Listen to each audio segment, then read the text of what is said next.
I'm sometimes asked this question, Diane, why are so many people leaving Pittsburgh? Is the city dying? Should I even bother moving there? And here's the part that's going to surprise you. The headlines say Pittsburgh is shrinking, but according to the U.S. Census Bureau, the greater Pittsburgh area lost just about 3,100 people last year. That's 0.13%. And get this, more people actually moved into the region than moved out of it. The dip came from an older population having more deaths than births, not from moving trucks.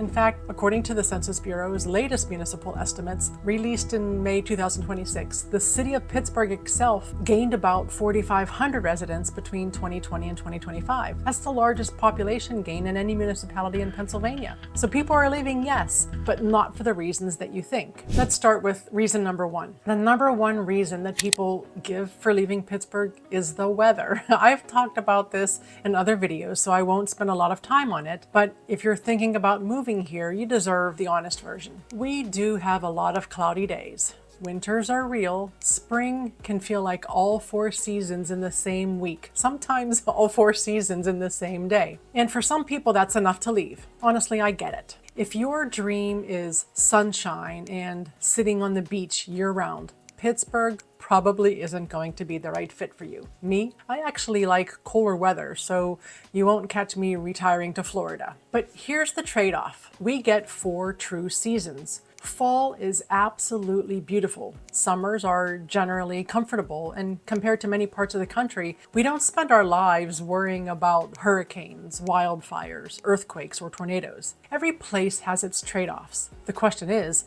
which trade-offs you're willing to live with. For a lot of the families I help relocate here, the weather ends up being a much smaller issue than they expected because everything else Pittsburgh offers outweighs a few gray months each year. And that brings us to reason number 2. Here's something that I've never shared on this channel before, and it completely changes how you should read those scary migration headlines. According to Redfin's migration data, the most popular destinations for Pittsburgh homebuyers searching to leave are Charleston and Myrtle Beach in South Carolina. Think about what that tells you. People aren't fleeing Pittsburgh for bigger job markets. A big slice of the outflow is people who finished their careers here, spent 40 winters shoveling a Pittsburgh driveway, and decided that their reward is a condo near the ocean. They sell a paid-off house, take that equity and turn it into a warm weather retirement. So why does this matter to you as a buyer? Because those are the homes coming onto the market. Well kept, often paid off family houses in established neighborhoods owned by one careful family for decades. When a retiree lists in Moon Township, McConaghy, Scott Township, you're often buying a home that's been loved, not flipped. That's a very different market from a city where distressed owners are dumping properties. One is a warning sign, the other is an opportunity, and Pittsburgh is firmly the second one. And if you're near retirement yourself and the only thing pushing you out is the upkeep on a big old house, you don't have to trade your grandkids for a beach. My local fix is Mount Lebanon. You can downsize into a condo or a smaller home that steps from a walkable main street with restaurants, shops, and the T line into the city, with St. Clair Hospital and world-class UPMC and AHN care minutes away. You keep your people, your doctors, and your routines, and you lose the gutters, the stairs, and the shovel. Now, the next reason is the one that the headlines love the most, and it deserves your genuine attention. So this next reason is the one with the most truth behind it, so I want you to pay attention to this one. Pittsburgh is packed with universities. Pitt, Carnegie Mellon, Duquesne, Robert Morris, Point Park, and several others. Students make up a huge part of our population. After graduation, a lot of them leave for that first job. That's one of the reasons why Pittsburgh gets the reputation that everyone is leaving. But it doesn't tell the whole story. Many of those same people come back later when they're ready to buy a home, raise a family, and realize how much further their money goes here than other places. But here's what people don't always realize. That exodus is concentrated in the first job window, right around the age of 22 or 23. If you're relocating mid-career in healthcare, tech, robotics, education, or the skilled trades, this region has real demand for you. UPMC and AHN anchor one of the biggest healthcare job markets in the country. Carnegie Mellon feeds a growing robotics and AI scene. And STEM salaries here have been climbing while your housing costs stay far below the national average. And here's my favorite part after the years of being in real estate. The grads who leave at 23 are often the same people that I help move back at 33 once it's time to buy a house and raise a family, because suddenly Pittsburgh's math looks brilliant. So if you're young and worried about hitting a career ceiling here, my local fix is to put yourself in the middle of the opportunity, and that means Lawrenceville. This is Pittsburgh's robotic and startup corridor, where old warehouses have turned into offices, labs, breweries, and restaurants, and where you can walk or bike to work at the companies spinning out of Carnegie Mellon. You're networking just by getting coffee. Buy a row house there in your late 20s, and you're not just close to the jobs, you're building equity in one of those neighborhoods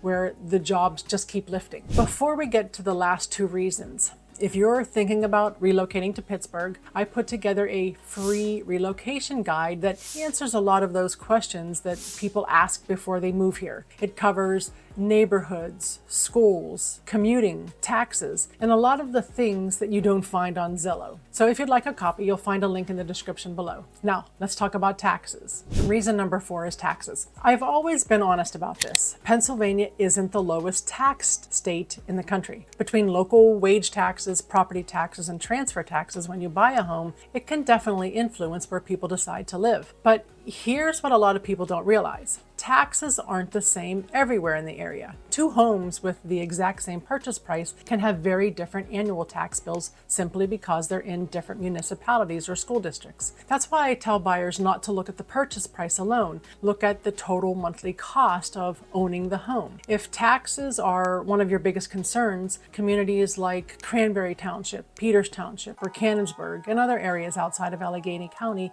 may be worth considering. In many cases, you can lower your overall tax burden and still be just 25 or 30 minutes from downtown Pittsburgh. That's one of the reasons that working with someone local matters. Before you fall in love with a house, my team and I will show you the fully monthly cost, including taxes, so there aren't any surprises later on. And that brings us to the biggest misconception of them all. Reason number 5. People aren't really leaving Pittsburgh at all. Here's the reason nobody explains, and it's the one that matters the most for you as a buyer. The largest group of so-called leavers never actually leaves the Pittsburgh area. They leave Allegheny County for surrounding counties. According to census data, Allegheny County was the only county in the metro to lose domestic migrants last year, while Butler, Washington, and Beaver counties all gained population over the same period. Butler County and Washington County, they lead the region's growth since 2020. That's not an exodus. That's suburbanization. Families trading older housing stock in the urban core for newer construction, bigger yards, and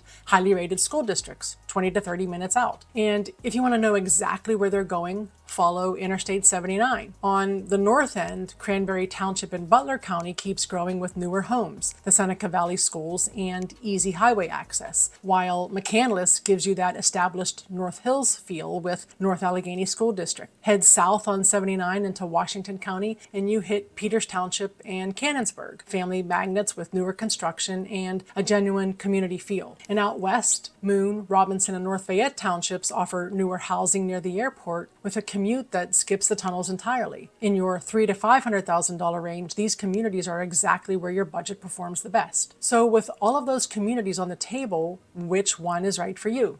Here's how I'd narrow it down. If you're at the lower end of that budget and want the most house for your money, start your search in North Fayette and Robinson, where newer construction in the low to mid $400,000 range is still readily available. If schools are your number one priority and you can stretch toward the upper end, McConaghy in the North Allegheny district and Peters Township are two names that my relocating families circle most often. And if you want the safest all-around pick, the one that I'd hand a family that says, just tell me where to look, is Cranberry Township, because it balances schools, newer homes, shopping, and commute better than almost anywhere in the region. Here's what all of this does to prices. According to Redfin, the median sale price in Pittsburgh over the last 3 months ending May 2026 was about $260,000, roughly 39% below the national average. And homes take about 60 days to sell with about 3 offers each. That slow population growth keeps this market steady rather than frantic. So you can actually do your inspections and negotiate. Just know the market isn't even. In the growth communities I just named, well-priced homes still move fast and draw multiple offers, while some older river towns genuinely are shrinking and homes there can sit. Same metro,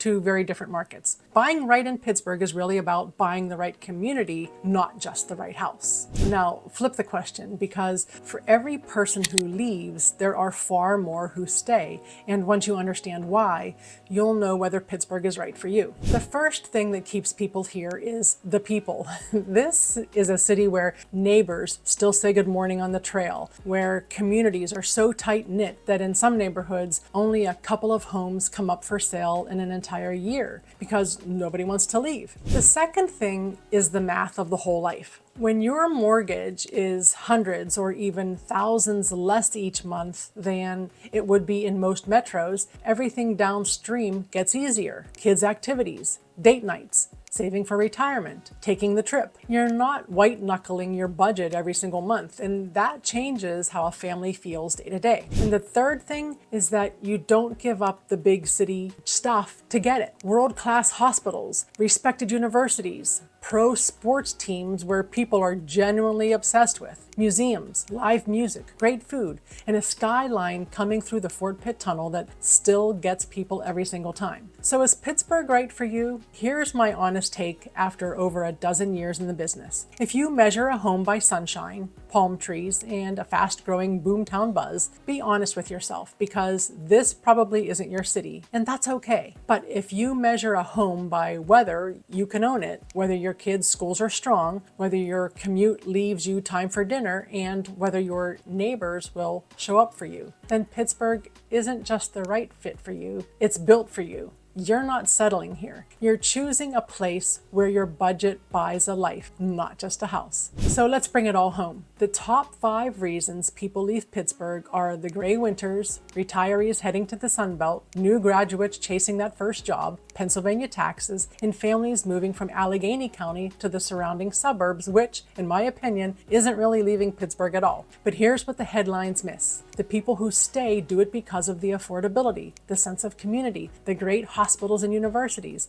and the quality of life that you can build here. If what you're looking for is a place where your money goes farther, where you can actually afford a home, and where you don't have to sacrifice everything just to make your mortgage payment, Pittsburgh is still one of the best values in the country. And that's why I think so many people who leave eventually find their way back. If you're thinking about making Pittsburgh home, I'd love the opportunity to help. Whether you're relocating from another state or just moving across town, my team and I will help you figure out which community best fits your lifestyle, your commute, and your budget. You can call, text, or email me anytime. All of my contact information is in the description below. And if you're still trying to decide which Pittsburgh community is right for you, watch this next video where I rank some of the best and a few of the most challenging places to live around Pittsburgh. Thanks so much for watching, and I'll see you in the next video.